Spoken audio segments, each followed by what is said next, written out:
So, today marks 2 years since I made my first real long-form video. If you go back and watch it, please don't, it's so bad, you'll definitely find that I've massively improved since then. So, to celebrate this occasion, I thought I would just upload a small video full of little things that I learned in my time working on and improving my YouTube channel. With that being said, let's just get straight to it. If you're a fan of my content, you've probably seen some of my edits, and if not, here are some examples.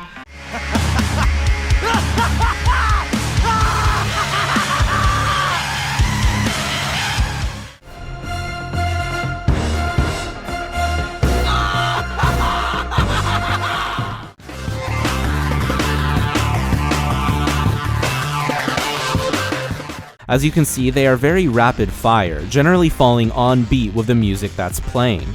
I would like to show you guys how I do this. See, I approach making edits like this as one would approach making a piece of art. Start with a base, paint over that base with the primary contents of the piece, then add the last details that complete the whole.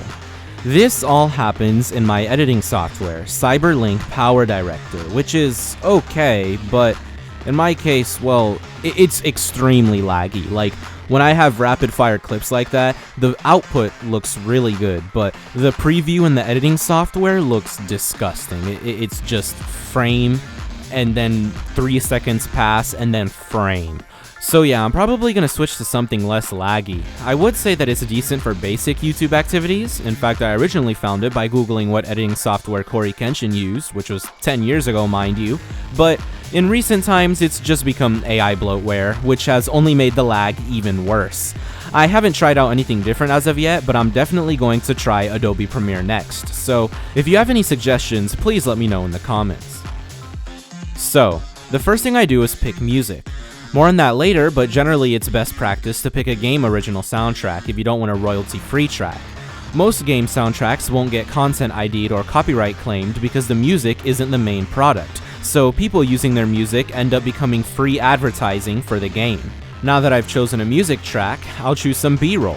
Whatever the footage may be is entirely dependent on the subject matter of the video, although it's generally better to pick footage with a lot of camera movement and just generally lots of big things going on like explosions or dodging. For the demonstration, I'll use some Helldivers footage, as Helldivers 2 generally has a lot of those kinds of moments.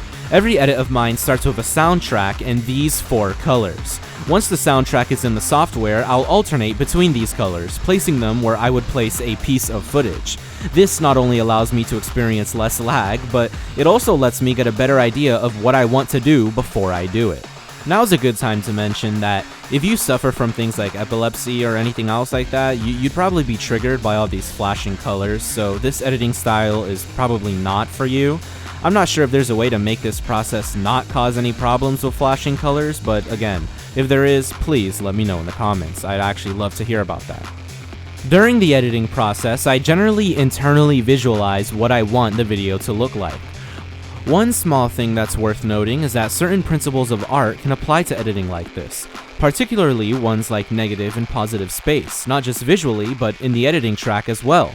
For example, something that I really like to do is sync clips to drum and bass and jungle samples. Now, with this soundtrack, I could sync the clips to the break, or I could sync them to the actual notes. And that's really cool. I find that it's really cool that, you can apply those to editing.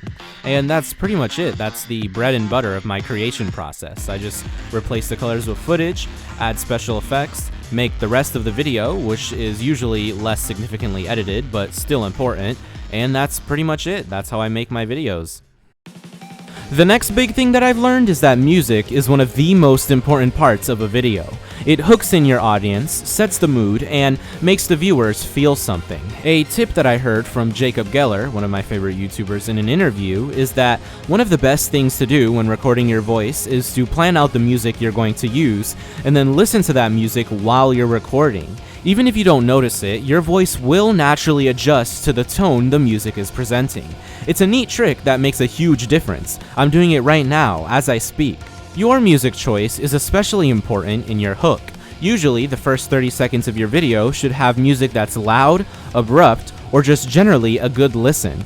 Music is almost always your audience's first impression of yourself in any given video, especially if you're a faceless YouTuber like myself, so make sure that first track is a good one.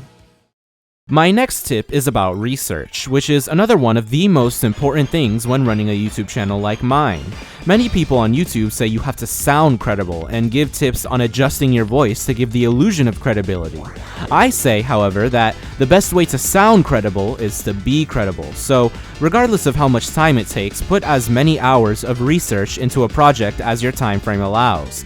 It's important to balance editing with research, as that also takes a sizable amount of time, but also consider the fact that research is about 50% of every video essay I make, not including one-shots, which brings me to my next point. A lot of the most popular YouTube guides generally give you a fixed frequency of uploading that you must adhere to in order to be quote-unquote successful. I found that this is partially misleading, as what's really important is not frequency, but consistency.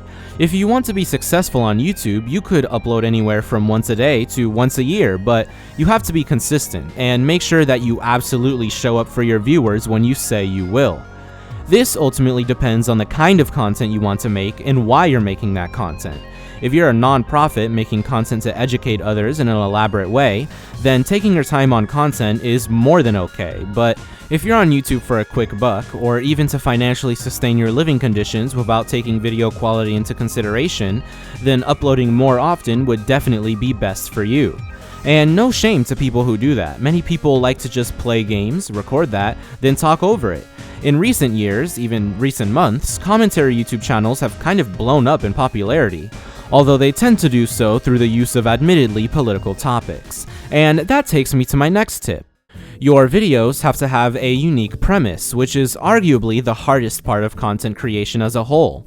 For example, you can't just start a YouTube channel that's just game reviews. There has to be something to it, maybe game reviews reviewed under a socio-economic lens, or maybe game reviews reviewed by this unique and funny personality. But if you try to start a YouTube channel with the premise of just generic game reviews, no one will watch it.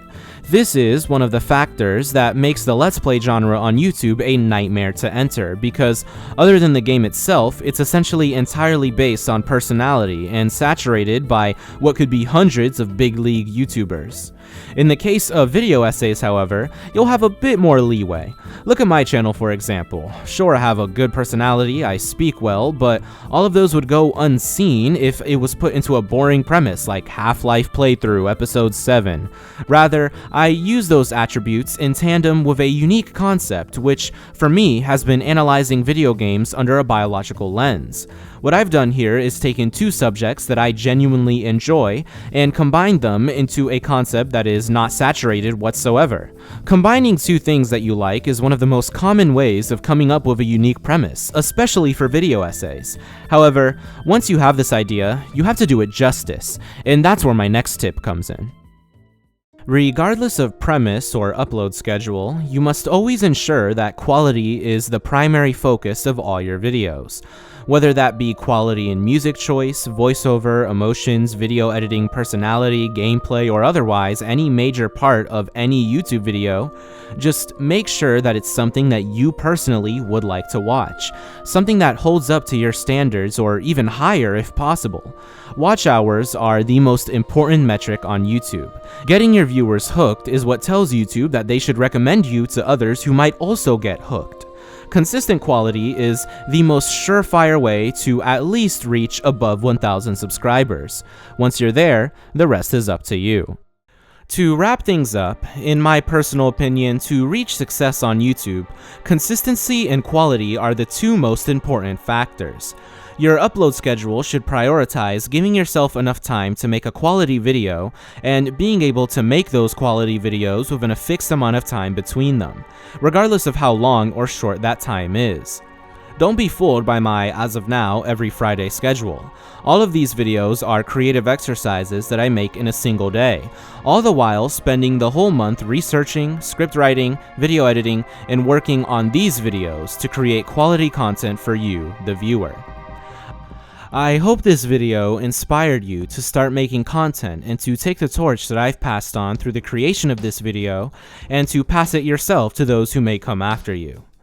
This has been Zero. Thanks for watching, and goodbye.